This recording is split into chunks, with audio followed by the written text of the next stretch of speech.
Hello, good afternoon বন্ধুরা, সবাই কেমন আছো? আশা করি সবাই ভালো এবং সুস্থ আছো। ভগবানের আশীর্বাদে আমিও বেশ ভালো আছি। আজকে একটু দুপুরে এসেছি, সেই কারণে তোমাদের গুড আফটারনুন জানালাম। কারণ আমি কাজে না গেলে দুপুরবেলায় রান্নাটা হয়, বেলাতে যখন কাজে যাই তখন একটু সকাল সকাল রান্নাটা করতে হয়।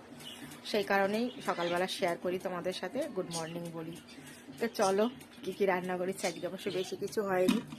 তো দেখো, ভাত আছে, তবে ভাত এখন আর গরম নেই, ঠান্ডা হয়ে গেছে, কারণ সকালে রান্না করেছি, আমি এক জায়গায় গিয়েছিলাম। আর এটা করেছিলাম পাট শাক দিয়ে ডাল, খাওয়া হয়ে গেছে, অল্প একটু আছে।